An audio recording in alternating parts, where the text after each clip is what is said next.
इस वक्त आपको सीधे सुनाते हैं, प्रधानमंत्री नरेंद्र मोदी मन की बात कर रहे हैं। सबसे बड़ी खूबी यही रही है, उन्होंने अपने जीवन में विश्व की बड़ी बड़ी उथल पुथल को देखा था।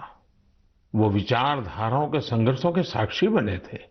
इसलिए उन्होंने एकात्म मानव दर्शन और अंत्योदय का एक विचार देश के सामने रखा, जो पूरी तरह भारतीय था।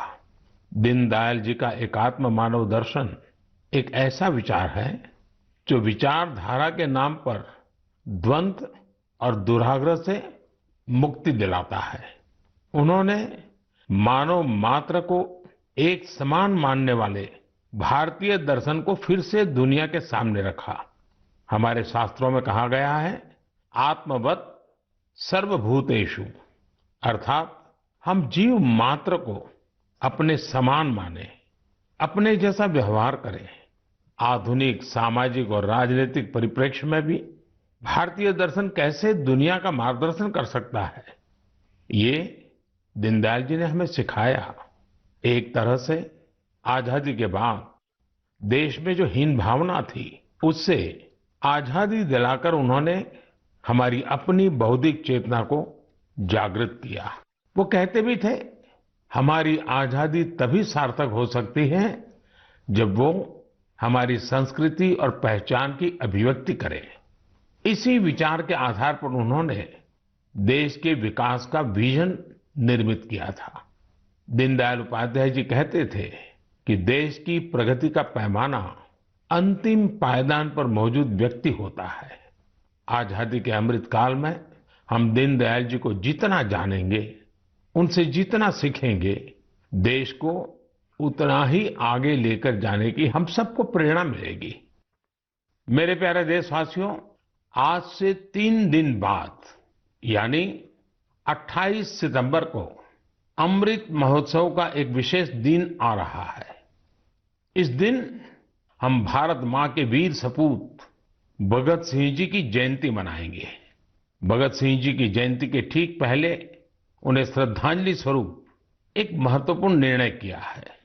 यह तय किया है कि चंडीगढ़ एयरपोर्ट का नाम अब शहीद भगत सिंह जी के नाम पर रखा जाएगा। इसकी लंबे समय से प्रतीक्षा की जा रही थी। मैं चंडीगढ़, पंजाब, हरियाणा और देश के सभी लोगों को इस निर्णय की बहुत बहुत बधाई देता हूं। साथियों, हम अपने स्वतंत्रता सेनानियों से प्रेरणा लें, उनके आदर्शों पर चलते हुए उनके सपनों का भारत बनाएं। यही उनके प्रति हमारी श्रद्धांजलि होती है। शहीदों के स्मारक, उनके नाम पर स्थानों और संस्थानों के नाम हमें कर्तव्य के लिए प्रेरणा देते हैं। अभी कुछ दिन पहले ही देश ने कर्तव्य पथ पर नेताजी सुभाष चंद्र बोस की मूर्ति की स्थापना के जरिए भी ऐसा ही प्रयास किया है। और अब शहीद भगत सिंह के नाम से चंडीगढ़ एयरपोर्ट का नाम इस दिशा में एक और कदम है। मैं चाहूंगा, अमृत महोत्सव में हम जिस तरह स्वतंत्रता सेनानियों से जुड़े विशेष अवसरों पर सेलिब्रेट कर रहे हैं, उसी तरह 28 सितंबर को भी हर युवा कुछ नया प्रयास अवश्य करे। वैसे मेरे प्यारे देशवासियों, आप सभी के पास 28 सितंबर को सेलिब्रेट करने की एक और वजह भी है। जानते हैं क्या है? मैं सिर्फ 2 शब्द कहूंगा, लेकिन मुझे पता है आपका जोश 4 गुना ज्यादा बढ़ जाएगा। ये 2 शब्द हैं सर्जिकल स्ट्राइक। बढ़ गया ना जोश? हमारे देश में अमृत महोत्सव का जो अभियान चल रहा है, उन्हें हम पूरे मनोयोग से सेलिब्रेट करें, अपनी खुशियों को सबके साथ साझा करें। मेरे प्यारे देशवासियों, कहते हैं जीवन के संघर्षों से तपे हुए व्यक्ति के सामने कोई भी बाधा टिक नहीं पाती। अपनी रोजमर्रा की जिंदगी में हम कुछ ऐसे साथियों को भी देखते हैं जो किसी ना किसी शारीरिक चुनौती से मुकाबला कर रहे हैं। बहुत से ऐसे भी लोग हैं जो या तो सुन नहीं पाते या बोलकर अपनी बात नहीं रख पाते। ऐसे साथियों के लिए सबसे बड़ा संबल होती है साइन लैंग्वेज। लेकिन भारत में बरसों से एक बड़ी दिक्कत ये थी कि साइन लैंग्वेज के लिए कोई स्पष्ट हाव भाव तय नहीं थे, स्टैंडर्ड्स नहीं थे। इन मुश्किलों को दूर करने के लिए ही वर्ष 2015 में Indian sign language research and training centre की स्थापना हुई थी। मुझे खुशी है कि ये संस्थान अब तक 10,000 वर्ड्स और एक्सप्रेशंस की डिक्शनरी तैयार कर चुका है। 2 दिन पहले यानी 23 सितंबर को साइन लैंग्वेज डे पर कई स्कूली पाठ्यक्रमों को भी साइन लैंग्वेज में लॉन्च किया गया है। साइन लैंग्वेज के तय स्टैंडर्ड को बनाए रखने के लिए राष्ट्रीय शिक्षा नीति में भी काफी बल दिया गया है। साइन लैंग्वेज की जो डिक्शनरी बनी है, उसके वीडियो बनाकर भी उनका निरंतर प्रसार किया जा रहा है। YouTube पर कई लोगों ने, कई संस्थानों ने इंडियन साइन लैंग्वेज में अपने चैनल शुरू कर दिए हैं। यानी 7-8 साल पहले साइन लैंग्वेज को लेकर जो अभियान देश में प्रारंभ हुआ था, अब उसका लाभ लाखों मेरे दिव्यांग भाई बहनों को होने लगा है। हरियाणा के रहने वाली पूजा जी तो इंडियन साइन लैंग्वेज से बहुत खुश है। पहले वो अपने बेटे से ही संवाद नहीं कर पाती थी, लेकिन 2018 में साइन लैंग्वेज की ट्रेनिंग लेने के बाद माँ बेटे दोनों का जीवन आसान हो गया है। पूजा जी के बेटे ने भी साइन लैंग्वेज सीखी और अपने स्कूल में उसने स्टोरी टेलिंग में प्राइज जीतकर भी दिखा दिया। इसी तरह टिंका जी की 6 साल की एक बिटिया है जो सुन नहीं पाती है।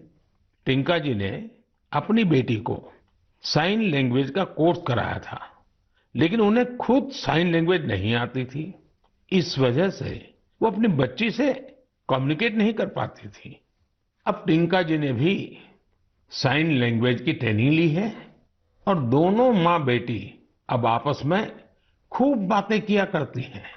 इन प्रयासों का बहुत बड़ा लाभ केरला की मंजू जी को भी हुआ है। मंजू जी जन्म से ही सुन नहीं पाती है। इतना ही नहीं, उनके पेरेंट के जीवन में भी यही स्थिति रही है। ऐसे में साइन लैंग्वेज ही पूरे परिवार के लिए संवाद का जरिया बनी है।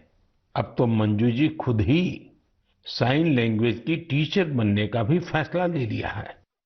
साथियों, मैं इसके बारे में मन की बात में इसलिए भी चर्चा कर रहा हूं ताकि इंडियन साइन लैंग्वेज को लेकर अवेयरनेस बढ़े। इससे हम अपने दिव्यांग साथियों की अधिक से अधिक मदद कर सकेंगे। भाइयों और बहनों, कुछ दिन पहले मुझे ब्रेल में लिखी हेमकोश की एक कॉपी भी मिली है। हेमकोश असमिया भाषा की सबसे पुरानी डिक्शनरीज में से एक है। यह 19वीं शताब्दी में तैयार की गई थी। इसका संपादन प्रख्यात भाषाविद हेमचंद्र बरुआ जी ने किया था। हेमकोश का ब्रेल एडिशन करीब 10,000 पन्नों का है और यह 15 वॉल्यूम से भी अधिक में प्रकाशित होने जा रहा है। इसमें 1 लाख से भी अधिक शब्दों का अनुवाद होना है। मैं इस संवेदनशील प्रयास की बहुत सराहना करता हूं। इस तरह के हर प्रयास दिव्यांग साथियों का कौशल और सामर्थ्य बढ़ाने में बहुत मदद करते हैं। आज भारत पैरा स्पोर्ट्स में भी सफलता के परचम लहरा रहा है।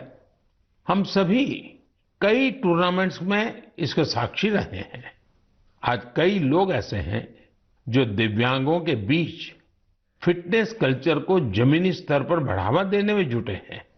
इससे दिव्यांगों के आत्मविश्वास को बहुत बल मिलता है।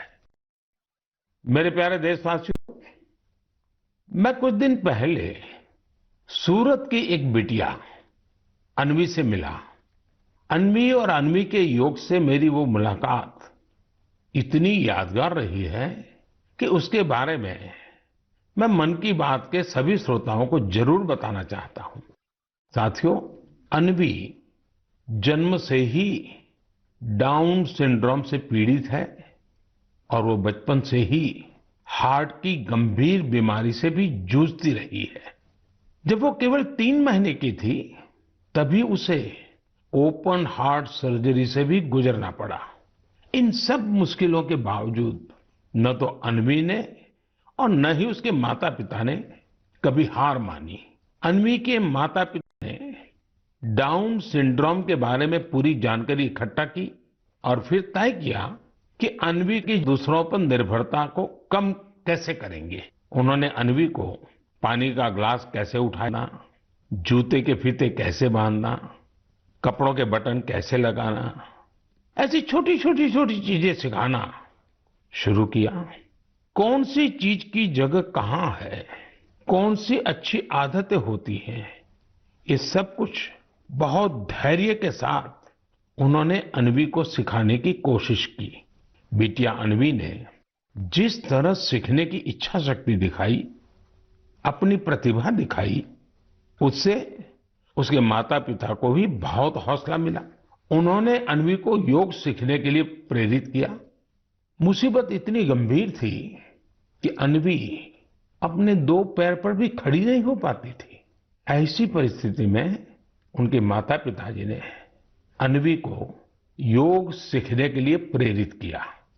पहली बार जब वो योग सिखाने वाली कोच के पास गई तो वे भी बड़ी दुविधा में थे कि क्या ये मासूम बच्ची योग कर पाएगी। लेकिन कोच को भी शायद इसका अंदाजा नहीं था कि अन्वी किस मिट्टी की बनी है। वो अपनी माँ के साथ योग का अभ्यास करने लगी और अब तो वो योग में एक्सपर्ट हो चुकी है। अन्वी आज देश भर के कंपटीशन में हिस्सा लेती है और मेडल जीतती है। योग ने अन्वी को नया जीवन दे दिया। अन्वी ने योग को आत्मसात कर जीवन को आत्मसात किया। अन्वी के माता पिता ने मुझे बताया कि योग से अन्वी के जीवन में अद्भुत बदलाव देखने को मिला है। अब उसका सेल्फ कॉन्फिडेंस गजब का हो गया है। योग से अन्वी की फिजिकल हेल्थ में भी सुधार हुआ है और दवाओं की जरूरत भी कम होती चली जा रही है। मैं चाहूंगा कि देश विदेश में मौजूद मन की बात के श्रोता अन्वी को योग से हुए लाभ का वैज्ञानिक अध्ययन कर सके। मुझे लगता है कि अन्वी एक बढ़िया केस स्टडी है। योग के सामर्थ्य को जांचना परखना चाहते हैं ऐसे वैज्ञानिकों ने आगे आकर के अन्वी की इस सफलता पर अध्ययन करके योग के सामर्थ्य से दुनिया को परिचित कराना चाहिए।